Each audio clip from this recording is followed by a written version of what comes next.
So this is a kitchen garden wall we're restoring. We're 2 weeks now at this wall, and you can see the lovely repairs that our masons done. What I want to explain is the capping, how we do the capping on these walls, because capping on stone walls is prone to failure. So you can see the lovely work that was done by the masons up along.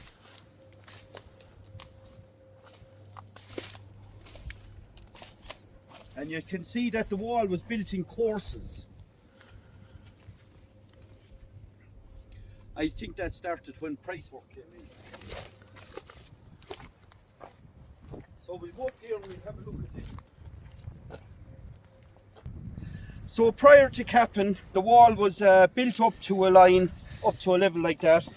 The inside of the top was left like this. So what they'll do here is, it's very important that the wall is 100% filled, no voids. So there'll be a lot of mortar thrown in there and stones will be bedded into the mortar, allowing that much of a gap between each stone to allow for proper curing. We'll have a look up here.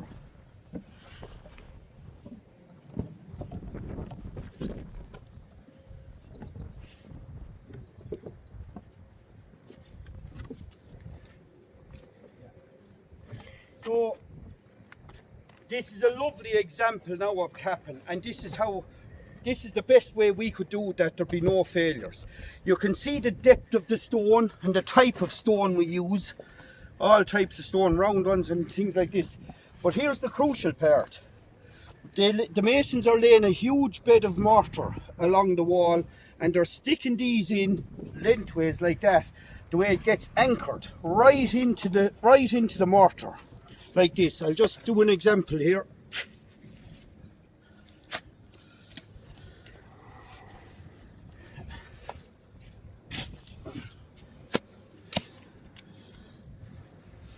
And that's anchored right in. Now what's crucial here is these gaps.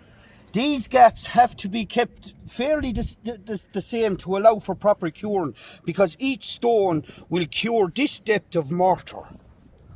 And this is most unlikely to fail because of the sheer size of the stones and the way they're bedded right down into the mortar, like this. So you can see here the way the gap is left the same, up to the line. It's built on both sides, rounded effect.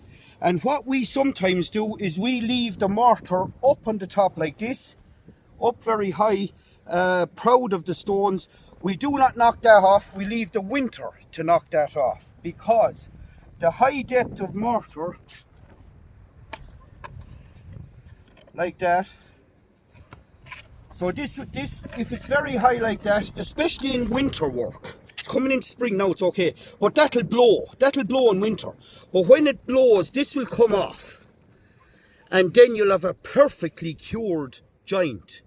You'll have a perfectly cured joint between the stones. So the excess mortar, in effect, is protecting the joint itself.